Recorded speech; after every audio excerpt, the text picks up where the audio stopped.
Hello, Archie Dunlop here with Talking Astrology with Archie.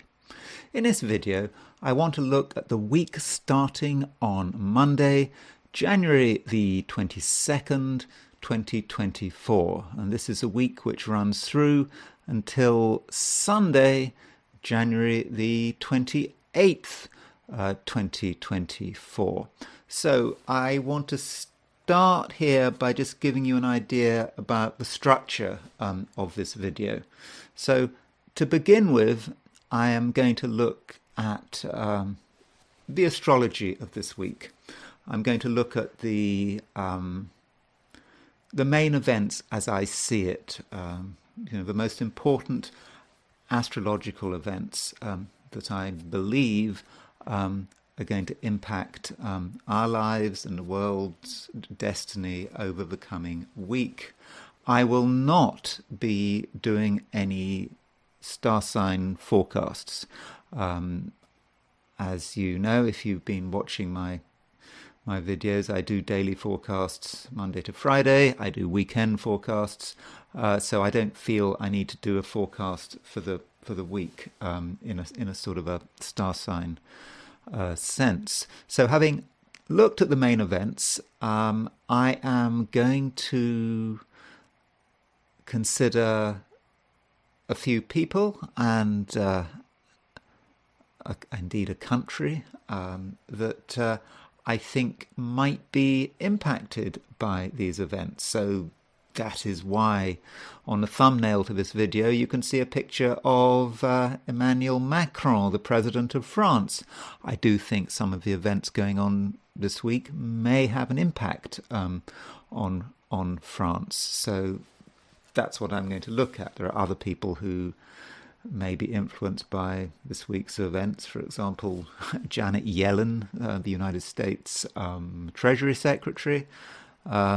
I'll have a quick look also at Princess Catherine because there is something going on this week that might be of interest, and there'll be a couple of other people I want to talk about. Then I'm going to finish with the I Ching. Now, I do emphasize in these weekly videos that it is entirely voluntary.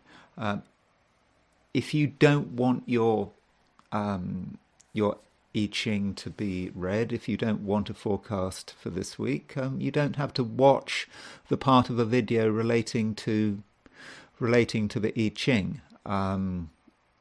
It's only relevant to those who watch it. So it is a voluntary thing. If you don't listen to my I Ching forecast, then it has nothing to do with you. Then you're not part of the forecast. And this forecast has 4 sections. I firstly look at the I Ching forecast in general. Then I look at it in terms of money, then career, and then relationships. Okay, so that's the structure of this video. So let's now turn to the first part, which is where I look at the broad picture for this week. So there, top right, that's Emmanuel Macron, President of France. Pluto has just gone over his ascendant quite recently, and that's something I want to talk about. That's why I've got his picture up there. So let's consider this week. So what you see there is the starting positions. I've set it for New York just as a matter of convenience. That's midnight on Monday, January the 22nd, 2024. So you can see that the week starts with this Sun-Pluto conjunction in Aquarius. Okay. The conjunction between the Sun and Pluto was exact. Before the start of the week, I think it was exact on Saturday the 20th. But still, we're going to feel it. We've got this big sign change: Pluto in Aquarius, Sun in Aquarius. Some of us may be feeling quite stubborn It's not a great conjunction for making compromises. We're going to be really set in our ways. We have a way of looking at the world. I think a lot of us have made up our mind. We've made up our mind about what's going on in the world. We've made up our mind about whose fault it is. We've made up our mind about what needs to be done. And I think all of us perhaps are like that. Okay, maybe not all of us, but a lot of us. And so if you're looking for compromise this week, particularly the beginning of a week, it might actually be quite hard to find. So it might not be a good idea to spend too much time getting involved in arguments or heated discussions, because it's unlikely that there's going to be any room for compromise. Now, on Monday, probably the main, that's Monday the 22nd, probably the main aspect is a quintile between Mars and Neptune. That means that Mars and Neptune are 72 degrees apart. You can see that Mars is in Capricorn, and Neptune is Neptune's in Pisces, and they are 72 degrees apart. So quintiles are about style, and so with Mars quintile Neptune, 72 degrees. The reason 72 degrees is important is because 72 degrees is 1/5 of the circle. And as I keep using this analogy, I know my analogy must be really boring by now if you've watched these videos, but it's a cake. Imagine a cake cut into 5 equal parts. That's a quintile, 72 degrees each slice. And quintiles are about style. 5 is a man-made number. It's the style that people try to adopt. And so with Mars quintile Neptune, a lot of people are going to be adopting a style of sort of otherworldliness, but in an almost sleazy kind of way. I mean, some people are going to almost trying their hardest to be sleazy. There may be a certain attraction there. I suppose is I don't know, mafia chic, however you want to see it, cartel chic. We could see something of that with Mars quintile Neptune, and people trying very hard to be edgy. Perhaps boasting about their associations with criminals, drugs, prostitution, that kind of thing. They might think it's cool. So be aware of that. I don't think it's necessarily consequential. If people talk about their criminal exploits, maybe you should just treat it with a pinch of salt. So don't get too shocked. But maybe you yourself want to adopt that kind of style. Fair enough. It's style, provided you keep it at the level of style. It hopefully doesn't have a great deal of substance. So moving on to Tuesday, the big event on Tuesday is Venus moving into Capricorn. So this is the last planet moving out of Capricorn. There has been this big build-up in Capricorn. The Sun was in Capricorn, Mercury was in Capricorn, Venus was in Capricorn, Mars was in Capricorn, but they've all moved out. Venus is the final planet to move. And yes, on Tuesday the 23rd, Venus leaves Sagittarius and moves into Capricorn. And, I think Venus actually works quite well in Capricorn. Venus in Capricorn does have a certain dignity to it. And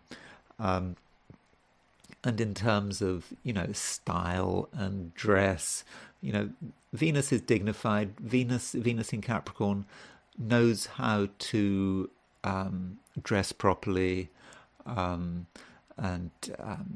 appear properly. And so perhaps we should take advantage of it. Maybe now's the time to be considering how you appear, how we appear. And in terms of dealing with other people, we can start to behave with quiet dignity. I think people are going to be in general more respectful with Venus in Capricorn. But we should also notice that when Venus moves into Capricorn, at that point, Venus is on the Aries point. Well, it's actually on the solstice point, Capricorn, Cancer Capricorn, but it's also square 0 degrees Aries. So on Tuesday, perhaps Wednesday to a lesser extent, Venus is going to be strongly emphasized in the world. People are going to be thinking a lot about relating, about how we can relate, and in terms of what you see in the news and whatever, there might be a sense of people being preoccupied by women in society, the role of women in society. That's because Venus is a universal significator of women. Maybe politicians for some reason are trying to sort of push that. We've sort of seen the role of women. When I looked at when I was looking at the chart of of England's chart, England has Venus in the last degree of Cancer. That's 10. When I say England, I mean the chart for the coronation of William I on Christmas Day, 1066. Venus is at 29 degrees Cancer, and Pluto has just been on conjunct Venus, and that, I think, was all about people getting obsessed, certainly in England, and the UK, about Princess Catherine being in hospital, and that I think was Venus having this conjunction from Pluto. So in a global sense, that's what Venus is about, concerns about women. And Venus, when Venus is on the Aries point, there are issues there, and it's perhaps something that people want to talk about in a public sense. Now, moving on to the 25th, Thursday, there is a full moon. Probably this full moon is the big event of the week. Here's a chart of the full moon. This is set for January the 25th, 2024, which is a Thursday. This is set for England, UK, and it doesn't matter why I've set it for England. I just happen to have chosen London, Westminster for convenience. So there you can see the full moon on Thursday. The moon is at 5:15 Leo, and the sun is at 5:15 Aquarius. And I will be talking about this full moon quite a lot over the coming few days. Incidentally, January the 25th is the birthday of Volodymyr Zelensky, the Ukrainian president. I'm not going to talk about him today. I'm going to talk about him in a few days' time. I do have a lot to say about his birthday and why I think it's important, but I'll leave that for another video. So you can see with this sun-moon opposition, that by definition a full moon is a sun-moon opposition. We've got the moon in Leo, sun in Aquarius. So when you've got a full moon, in a general sense, the truth is coming out. We can see the world for what it is, I suppose the symbolism there is at the time of the full moon, the light of the moon is at its maximum. It's shining its light into the darkest crannies, and so if we've been lied to, if we've been deceived, whether it's by individuals, by governments, it'll start to become clear. In a way, the tide is going out, and when the tide goes out, we kind of see the truth. We see how bad things really are, and I think that is kind of what's going on, and it probably ties in with Pluto moving into Aquarius. You can see that this full moon is sort of tied in with Pluto in Aquarius. The Sun is conjunct Pluto. Moon is opposition the sun and Pluto, and so Pluto is perhaps for some of us really going deeply into what's going on in the world and just starting to see the truth. And with this full moon we can sort of see the clash between Moon and Leo. Moon in Leo wants attention. It wants to be noticed, and its opposition, the detachment, the detached energy of the Sun in Aquarius. And so we don't quite know which way we're going. If we do we want attention, or are we trying to be detached? And it's the clash between the two is becoming quite difficult to deal with, and that's what the full moon is all about. Two principles which don't entirely fit together, but in the process, this dynamic tension can perhaps demonstrate the truth.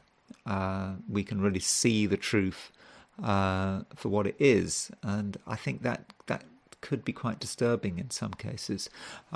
Now, if you look at the chart for the full moon, look at Jupiter. Jupiter is square the moon, and Jupiter is square the Sun. And so in the jargon, you have a T-square involving Jupiter during this full moon. So Jupiter is sort of widely on the Sun-Moon midpoint. Remember a few days ago I talked about Janis Joplin's chart, and she had Jupiter square her Sun-Moon midpoint, and we talked about the idea of Jupiter on the Sun-Moon midpoint being how did she describe it, super hypermost or something like that. Things become larger than life. And so with this full moon, there's going to be a certain sense of exaggeration. There's going to be big activity. When people see the truth, they might have a certain exaggerated reaction to the truth, so we must watch out for that. There might also be a certain sense of optimism. We can see the truth, and that's great. Now we know the truth, we can move on. But Jupiter can also be about things sort of exploding. This is the way it is, and it just doesn't stop. One piece of truth comes out, another piece of truth comes out, more and more and more, and it's a snowball effect. So there may be quite a lot going on, with this full moon. Now, while this full moon is happening, notice that there is a Mercury-Mars conjunction forming. This Mercury-Mars conjunction is not actually exact until the end of the week, but having a Mercury-Mars conjunction taking place at the time of a full moon, it's going to be perhaps a time when people have a lot to say and they're quite angry. So I actually think there's quite a lot of anger in this full moon. If people don't like the way things are working out in their country, in their society, in their group, in their family, they're going to say. And so yes, there is going to be an atmosphere of anger and exaggeration, because Jupiter can be the planet of exaggeration. So when you see the truth about your government, you just you're not going to stop. You may even exaggerate, and you may perhaps accuse your government of things which it's not actually responsible for. So bear that in mind. But it's not my job to defend governments. But I suppose conspiracy theories could be rampant with Jupiter on the Sun-Moon midpoint. Because there's nowhere, we don't know where it stops. Jupiter just keeps going on. So that could be a theme with this full moon. Now, moving on to Friday, and on Friday, Venus, which is now this is a chart for Thursday, but by Friday, Venus is moving on. It's about getting on to being about four Capricorn, and so Venus on Friday, it makes a sesquiquadrate to Uranus. Now, that is important. So sesquiquadrate is a 135-degree aspect. And you ask, well, what is the big deal about 135 degrees? Well, it's 3/8 of the circle. In astrology, the number 8 is dynamic. You go from a conjunction to an opposition, that's 180 degrees, to a square, which is 90 degrees, and half of 90 degrees is 45 degrees.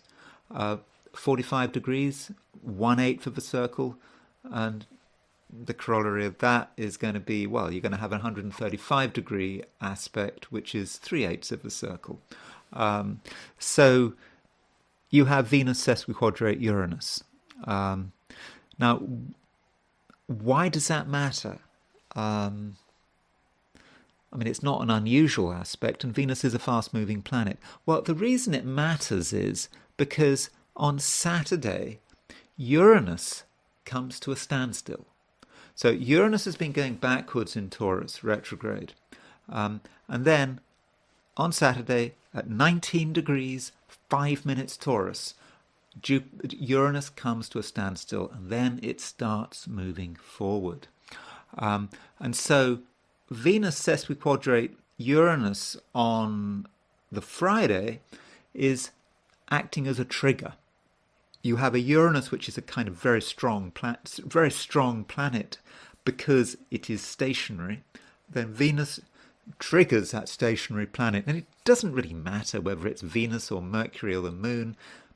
If the nature of Venus doesn't matter so much as the fact it's just acting as a trigger, like a detonator.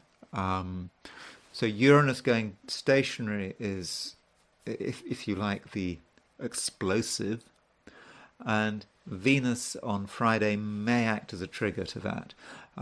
So Friday, Saturday, as Uranus goes stationary, then there could be some dramatic events, all the sort of revolutionary, explosive nature. So that is something to watch for. And then right at the end of the week, on Saturday, there is a conjunction between Mercury and Mars. I've already discussed this because this conjunction, was around at the time of a full moon on Thursday. But when you've got a Mercury-Mars conjunction, you can expect people to be quite verbally aggressive, using words to kind of tear people apart, using words to complain, arguing. Over the weekend, do you want to get involved in an argument? Do you enjoy arguing? Well, fine if you do, but once people start, they may not know when to stop. Be careful there, and for our part, try not to use too many words. If something annoys you, it's easy to talk, it's easy to complain, but once you start complaining, it may just be difficult to stop, and then people might get sort of angrier and angrier, and things could really spiral out of control. So that's the broad picture of the week. And so what I want to do now is I just want to consider a few people, organisations, and events that might be affected by the week's events, the week's astrological events. Now, there's no guarantee that anything is going to happen. So often you see in your chart, you see a transit coming and you get all excited about it, or you're dreading it. And then it happens and it's a damp squib. And perhaps you're relieved it's a damp squib. It depends. The big problem is Jupiter. Certainly learnt that to my cost when I first started doing astrology in the 80s. You always go for Jupiter transits and you get really excited about them. And when you start doing charts for people, you tell them how wonderful this Jupiter transit is going to be, and it's just nothing happens, and it's a great disappointment. So we do have to bear that in mind. Just because I see a transit, someone's got a transit, doesn't mean anything's going to happen. And, these are famous, a lot of these, people, they're famous, yes, but just because they experience a transit, just because something happens, doesn't mean anyone's going to ever find out about it. Okay, so who should we start with? Why not start with Janet Yellen? So Janet Yellen is the US Treasury Secretary. She was, I believe, chairman. Yes, she was chairman of the Federal Reserve. So she is a very important person in terms of the United States' economy and economic policy, that kind of thing. And you'll notice that she's got Mercury at 4 degrees Leo. In fact, she's got a load of planets in Leo. She's got Mercury in Leo, Sun in Leo, Pluto in Leo, Saturn in Leo. I don't have her time of birth, but she was born August the 13th, 1946. With all those planets in Leo, I'm thinking that Janet Yellen is a person who actually has quite a high opinion of herself. She really thinks she's got it all sorted out. She really thinks that she is a great economist, and that she is leading America's economy in the right direction, and she knows what she's doing. Well, strangely, I saw her on TV or on YouTube recently, being interrogated by members of a Congress. She looked really ineffective. I don't know. She wasn't impressive at all. But here's her Mercury at 4:55 Leo. Now, I don't know for sure that is precisely where her Mercury is, because this is a chart for noon. So her Mercury will be somewhere around 4-5 Leo, something like that. So this full moon on the 25th, on Wednesday, is hitting her Mercury. So possibly when she's doing her job as Treasury Secretary, she's going to see something, perhaps Mercury, full moon on her Mercury, and she'll start to see the truth about something. Remember, full moons are about the truth, seeing the truth. And for her, who must have a busy life, must be seeing a huge amount of important confidential stuff. And, you can criticize her, but she's not a stupid woman. I mean, she is a highly qualified economist, and she will start to realize, perhaps, maybe that how bad things are, or she will start to see the implications of a piece of news or a piece of data or a set of data about the US economy. Of course, there's no way that my forecast about her is going to be ever shown to be right or wrong, I don't think, because she's not going to tell anyone about this private revelation. So I suppose I can't really I can't really try to claim that I'm particularly clever, because you can't falsify what I'm saying about Janet Yellen, or indeed you can't really falsify what I'm saying about any of these celebrities and famous people that I'm talking about. But I suppose perhaps that's the nature of astrology. Maybe I'm just being too analytical. So that's Janet Yellen. Another thing, if you are in the UK, if you're in London, In London, there's this thing called ULEZ. Now, I don't really know anything about it because I haven't been in I haven't been in London since 2019. I haven't been in London for nearly 5 years. But ULEZ, as I understand it, is a thing where certain types of cars are restricted if they are giving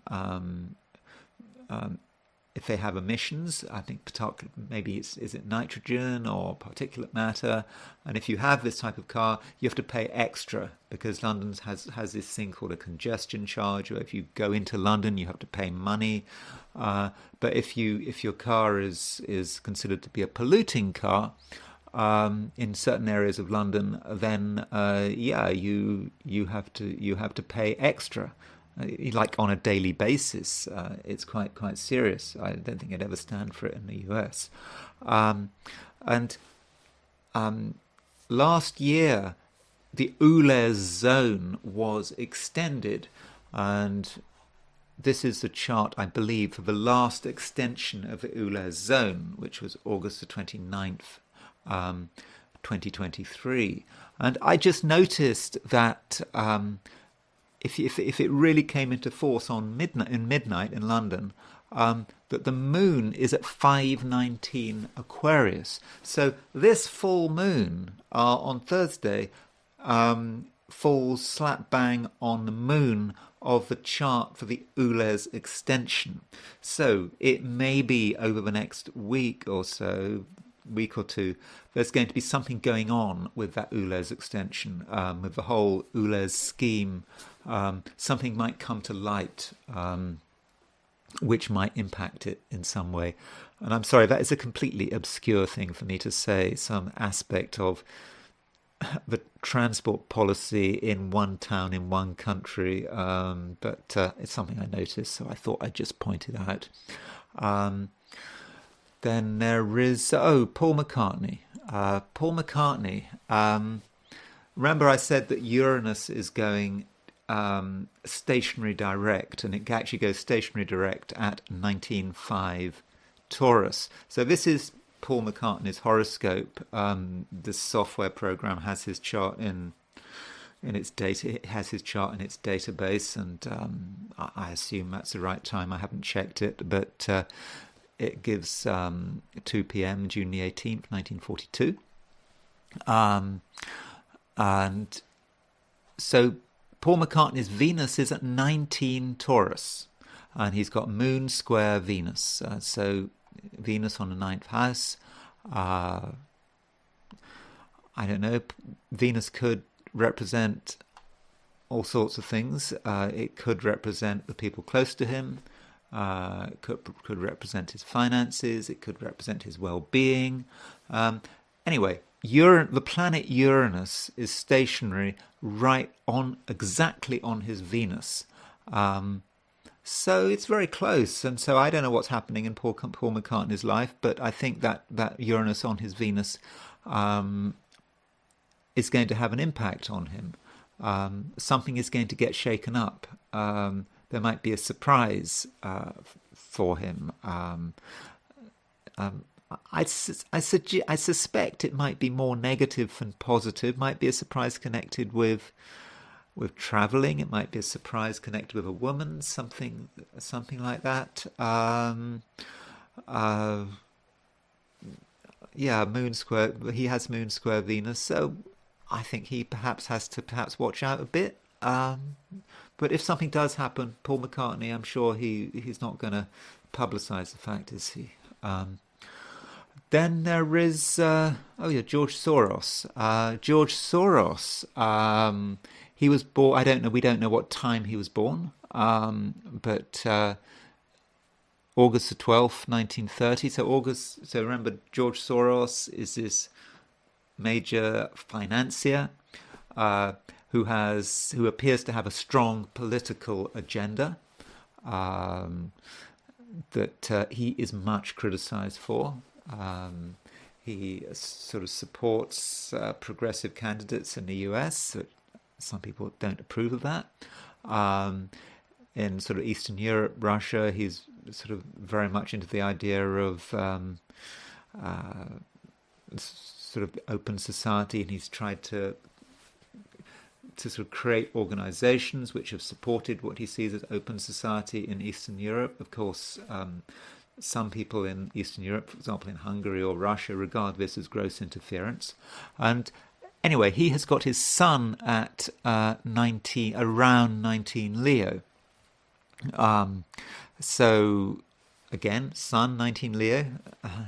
Janet Yellen has got her sun at let's go back to Janet Yellen was born on August the 13th. George Soros was born on August the 12th. So yeah, high opinion of himself. He likes things to be done in a particular way. And so Uranus is going to be at 19.5 Taurus. So it's going to be square his sun. So there may be something which surprises or shakes up George Soros. I don't know whether that's to do with his personal life, whether it's to do with his health, or he might just look at the world and say, no, this is not what I planned for, not what I planned. And there might be a sense of disappointment, frustration, or just shock at the way things are going. I don't know, that's just a possibility with George Soros. Anyone else? Okay, how about, I believe she's still the Canadian Deputy Prime Minister, Chrystia Freeland. She's a big fan of Ukraine, big advocate of Canada's support for the Ukrainian regime. Kind of perhaps not surprising because her grandfather was Ukrainian. Grandfather strongly involved with Stepan Bandera and Ukrainian nationalism, and he was involved in a newspaper that was supported by the Nazis, at least was tolerated by the Nazis. So that's her chart, and you can see that she has got her Mercury at 5 degrees Leo. She's born on August the 2nd. So that means that the full moon is on Chrystia Freeland's Mercury. So remember, full moons are about truth, like with Janet Yellen. So full moon on Chrystia Freeland's Mercury, it's like the same what I said with Janet Yellen. She perhaps sees the truth. She understands the truth. It's there. She can see something, and perhaps she doesn't like it. Maybe it's connected to what's going on in Ukraine. Maybe she really starts to see that things are not really working out in Ukraine or something like that. But again, could be something to do with her private life, something she notices. I mean, maybe she'll, I don't know, notice that she bought a kitchen appliance that wasn't working, and that's just going to mess up her day. I don't know. But she's got full moon on her Mercury, but because she's a senior figure in the Canadian government, that is relevant, and it might have some impact on her as a politician. Then we've got okay. Let's talk about Princess Catherine. I did notice something. Yes. So she has. So I just said that Uranus is stationary at 19 degrees 5 Taurus. So we don't know exactly what time she was born. I mean, we have a time here of 7 p.m. I mean, it seems that she was born very close to 7 p.m., but, you know, was she born at 7:05, 5:27, whatever? So if we just take 7 p.m., she has an ascendant of 20 Leo. I mean, we don't know for sure that really is her ascendant. It could be, 19 Leo. It could be, it could be a slightly different ascendant, not a lot different.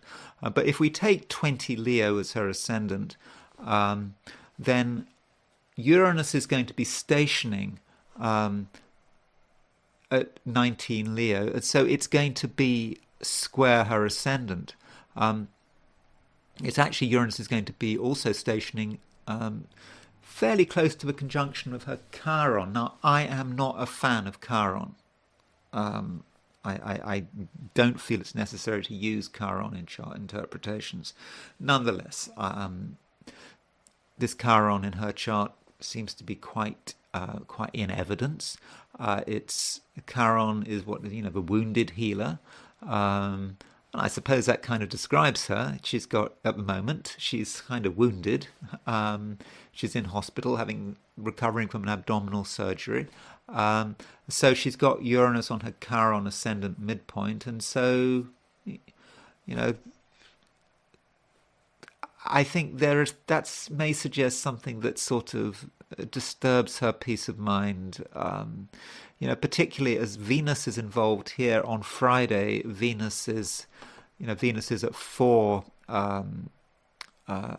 Capricorn, so Venus is kind of sesquiquadrate her Chiron. It's sesquiquadrate her ascendant. So I know she's trying to get better, but I think that this Uranus stationing may upset her. It's not gonna help, I don't think.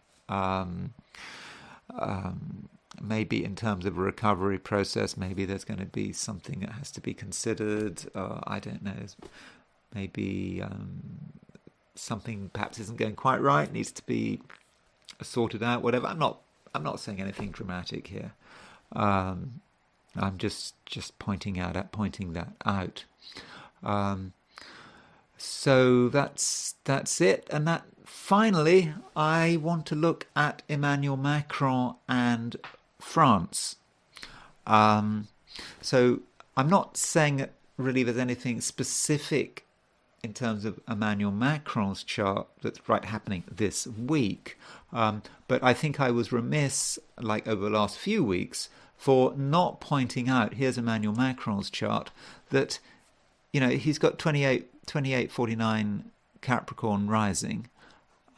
It says here he's born at 10:40 a.m. I suppose he could have been born at 10:41 or born at 10:38, but he's got his ascendant at around 29 Aquarius. So over the last sort of month, he's had Pluto on his crossing over his ascendant. On Saturday, there was a Sun-Pluto conjunction. Last Saturday, not this Saturday. Last Saturday, there was a Sun-Pluto conjunction that would have fallen right bang on his ascendant. So that may indicate that he is under a certain amount of pressure at the moment, and he's trying to assert himself. Clearly Emmanuel Macron is a man who has a big ego. And so with Pluto on his ascendant, he really wants to show that he's boss, he knows what he's doing. In terms of running his own country and also, of course, running his own foreign policy. France, remember, has been completely humiliated in Africa, in northern Africa, which in its former colonial countries. So this is a chart not just of the head of state of France. In a way, it's a chart of France, because the president is the country and the country is the president. And so Pluto on the ascendant, he's trying to be strong. He's trying to hold on at a time when he's being humiliated in North Africa. And there's all sorts of stuff going on in Ukraine. He's been really pushing the fact that France is going to do what it takes to support Ukraine.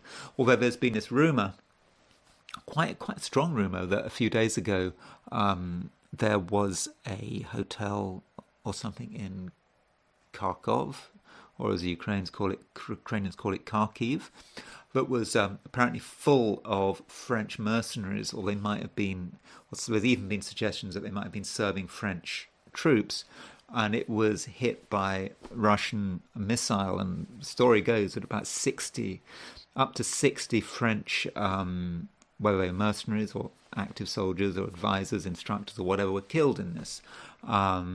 And this came at a time when he's sort of talking about sending more armaments to Ukraine. So that would kind of fit with Pluto on the ascendant. He's kind of probably quite mad about this at the moment. And with that Sun-Pluto conjunction on his ascendant, he's trying to really assert himself, get back in control. And this ties in actually with the French chart. So the chart I'm taking for France is the chart for the storming of the Bastille. The very first chart. I mean, I know you can take lots of different charts for France. You can take the chart of the, what are we on with? Is it the Fifth Republic? You could take the chart of the Fifth Republic. But, I think it's often important just to go to the most basic chart for France, which is the storming of Bastille. And I've taken 1:30 p.m. I don't know whether that's exactly the right time, but the Bastille was stormed on July the 14th, 1789.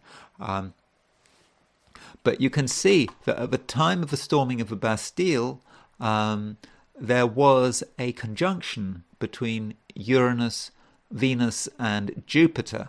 So, exact Venus-Uranus conjunction there. And Jupiter was at 6 Leo. Now, an interesting thing about this chart, this is a chart obviously the beginning of the French Revolution, a reminder that Pluto was in Aquarius at the time of the French Revolution. These are the times we're living in. A regime being overthrown, it being replaced with another regime that wanted to create year zero, wanted to change the calendar, change the days of the weeks, have a 10-day week, change everything. That's Pluto in Aquarius. So I think that's just a reminder there. But this conjunction between Venus and Uranus certainly fits the concept of a revolution. With Jupiter involved there, Jupiter conjunct Uranus, freedom. Let's storm the Bastille. And that is, I suppose, part of being part of France. The Venus-Uranus Jupiter is, protests on the streets, having street protests is just very much a part of the French experience. And you think of that the Paris Commune in 1870 in Paris, or the student riots in 1968. Demonstrations, popular unrest, the yellow vests. It's just part of what it is to be France and to be French. And this conjunction between Uranus, Venus, and Jupiter is activated by the full moon. Remember, there's a full moon on Wednesday at 5:15 Leo. So that's approximately on the Venus-Jupiter midpoint. But really, it picks up this whole conjunction. So I'm thinking that this full moon is, in the sense of what's going on in France, is going to perhaps cause more civil unrest. Ordinary people will start to see the truth even more than they already have done. And so, going back to Emmanuel Macron, who's just had Pluto on his ascendant, that's part of what he's having to hold together. Also, with this chart with full moon on Venus, that might say something about French foreign policy and what it's doing with Russia, and the fact that it's all going wrong, not just in Russia but in North Africa. So I think that's worth noting. So now I'm going to move to the I Ching, and if you don't want your I Ching read, if you don't want to be part of my forecast, you can stop watching a video. I won't be offended. You can watch something else, because it is something voluntary. If you don't want an I Ching reading, you don't have to have one. And what I say in your absence will not be reflective of what's actually going to happen over the next week. Okay, so this I Ching reading is divided up into 4 sections: general, money, business, career, and relationships. So what I did was I asked the question, what is this week, starting on Monday, January the 22nd, 2024, going to be like for those watching this section, this I Ching section of this video. And I threw 3 coins up in the air 6 times, and the first hexagram I got was hexagram 56, which is the Wanderer. So, as the name implies, it's a situation where we are a wanderer. It means that we don't fully feel at home with where we are. So whatever venture we're trying our hand at, whatever situation we're in, it just feels that we're not entirely at home. We're almost like on strange territory. And that does make us vulnerable, and it's very important that we behave correctly. And there is some indication that our behavior may not always be correct. In the first instance, we may not fully appreciate how difficult our situation is. We may be tempted to trivialize the situation, sort of laughing at ourselves, saying, you know what, I don't really understand what I'm doing, but so what? No, it's not a laughing matter. We do have to take the situation seriously. If we don't understand what's going on, if we really are a wanderer, we are in a position of great vulnerability, and we could really make a mess of it. And although we are going to find some help, there are people that understand that we've got a problem and they are prepared to help us, and that's good. There's still a tendency that we might still not really understand the gravity of the situation, and people that try to help us might actually be put off. And then things get really bad, because we get so lost and so complacent that we end up making a serious mistake. We're careless, and we lose everything. I mean, that is a possibility. I mean, I'm not saying it will happen, because the I Ching always provides advice. It's telling us we've got to take the situation seriously. We can't trivialize our confusion. We can't trivialize the fact that we're dealing with things that are not in our domain. If we're a wanderer, we have to respect that position. We have to respect our vulnerability. And this hexagram, the Wanderer, it does move. It moves to hexagram 54, which is the Marrying Maiden. And so the Marrying Maiden, given the context of the previous hexagram, sort of means that we are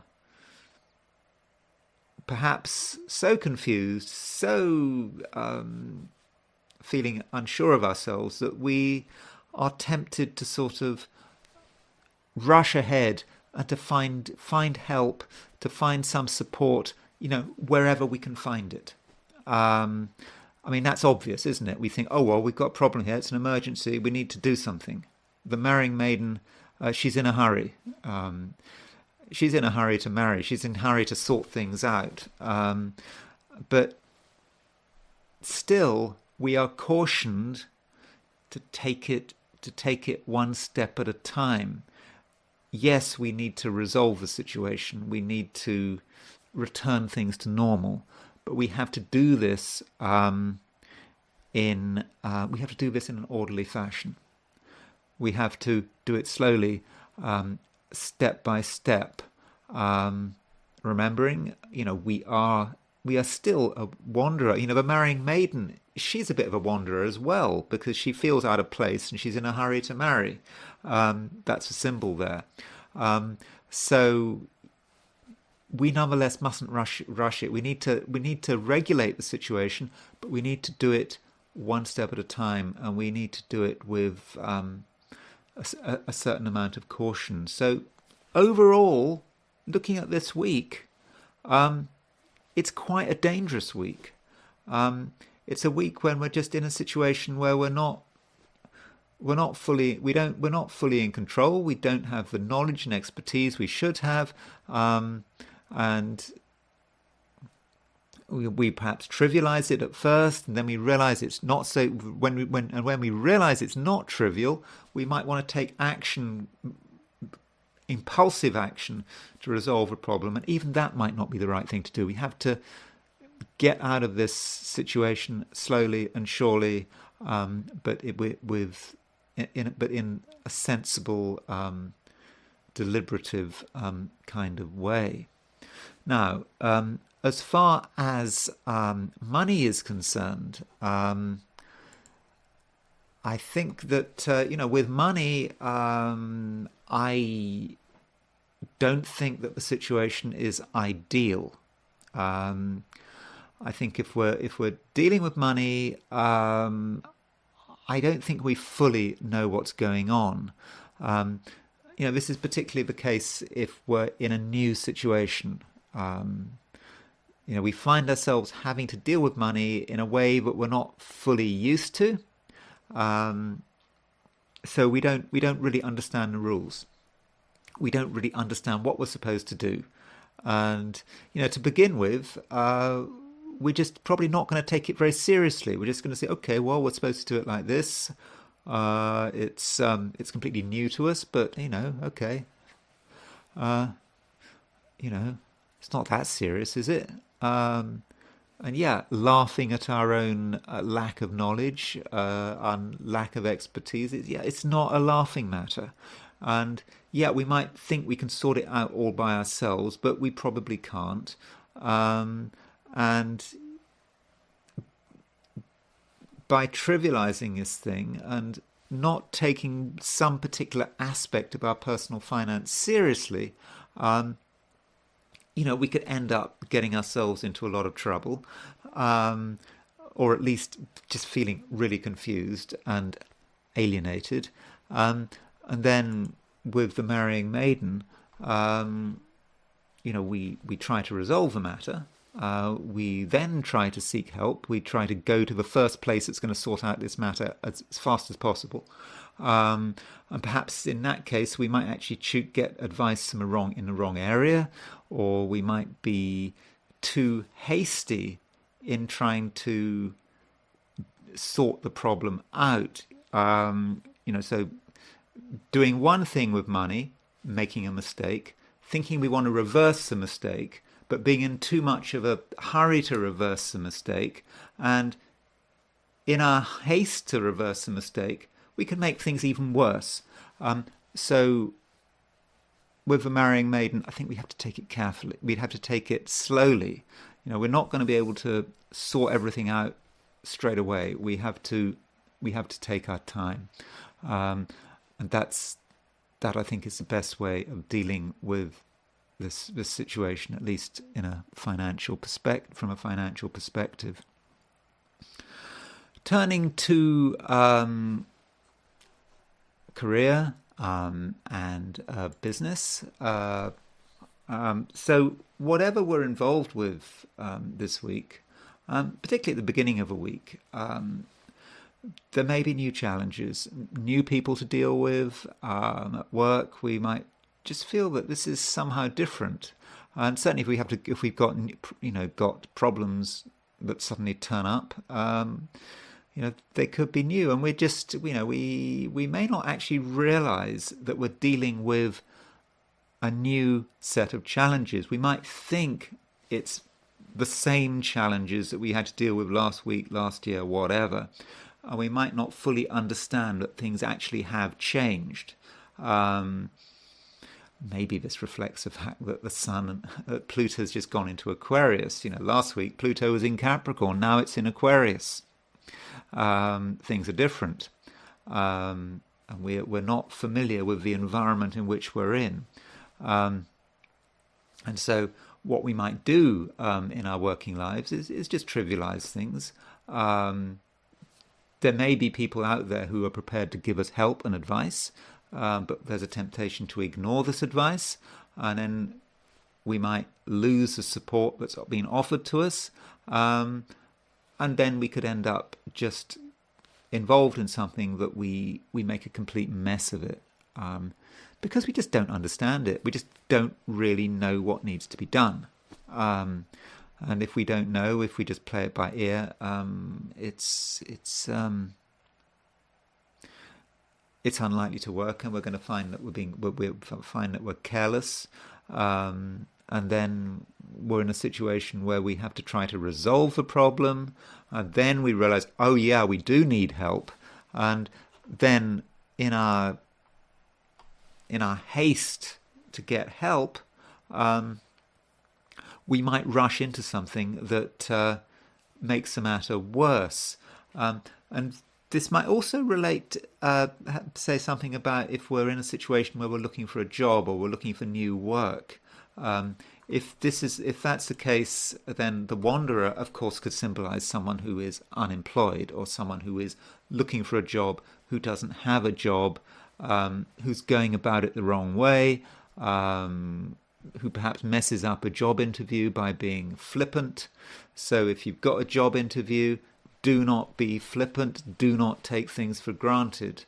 Because if you go to a job interview, you really are a wanderer, you are a stranger. You have to understand the rules of that interview, because you're not in a position to actually set them. And so if things go wrong, of course, there may be a temptation with the marrying maiden to then, right at the end, just go for the first job that comes along, the first opportunity that comes along. The marrying maiden in a very, in a hurry to get married, in a hurry to find a piece of work. And that might also be the wrong thing to do, because we might end up choosing the wrong piece, choosing something that really isn't any good for us.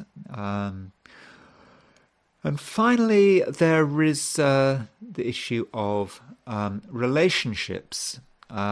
So the first hexagram is the wanderer. So it kind of depends on what our situation is. So clearly, if we are single and we are looking for a new relationship, that would perfectly describe the wanderer. And I'm not just talking about romantic relationships. I'm talking about all kinds of relationships. The wanderer is certainly looking for a relationship. That's that's part of the reason why the wanderer is the wanderer, because wanderer is unattached. The wanderer is confused. The wanderer is just going from place to place, person to person, and is looking for someone, and isn't really taking the task too seriously. Perhaps the wanderer meets someone. Perhaps you meet someone who seems to be right, but you don't really give that person enough respect.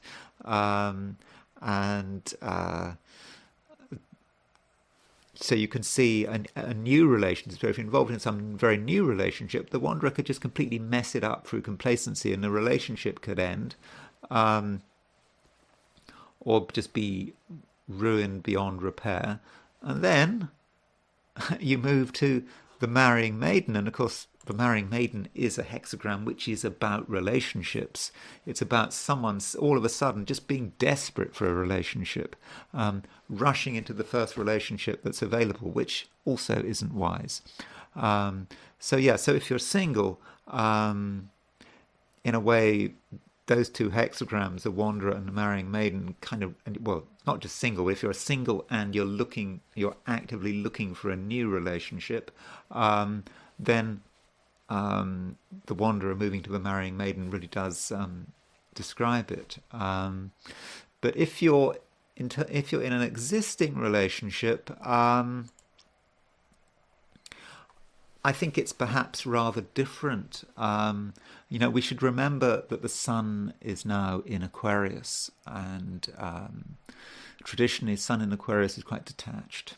We've just had the sun in Capricorn; it's now in Aquarius. There is an atmosphere of detachment this week, and so if you're in a relationship, it ties between you and your partner, whatever the nature of that relationship is going to be perhaps a bit looser than usual. There's going to be more independence. People, you and your partner are not going to want to be really close to each other. Perhaps it's always a bit of an arm's length. And you might just be a bit confused, not quite sure how to behave. And there is a danger that your behavior doesn't help. Maybe you'll do things which your partner doesn't like. You'll trivialize the wrong things, laugh at the wrong moments, not take them seriously when they want to be taken seriously, and that could cause a bit of discord or even damage. And then once you realize you've messed it up, then of course you're back to being the marrying maiden, and you are trying to resolve the matter quickly, but too quickly. If you've got a problem, you can't just sort it out quickly by compromising or gushing apologies. You have to allow any issues to sort themselves out of their own accord. It does take a bit of time, and so you just have to allow things to work themselves out at their own pace. But I think with this hexagram, the marrying maiden, being in a hurry to resolve things, of course you wouldn't be in that situation if you'd been a little more serious in the previous state, in the Wanderer. If you had understood the situation better, and you hadn't have been so flippant, or if you'd been more aware of what was going on, then I think the situation would be better, and you wouldn't have to sort of try to patch things up in a hurry. So yeah, that's the picture with relationships. I'm sorry it's not better, but you can't have every week being brilliant, and so some weeks are better than others. Okay, that's all I'm going to say in this video. Thank you very much for watching. If you enjoyed the video, I'd be grateful if you liked it. If you aren't subscribed and you enjoyed the video, I'd be grateful if you were to subscribe. And if you want to buy me a coffee, there is a link in the description. Anyway, thanks for listening, and I will talk to you again very soon.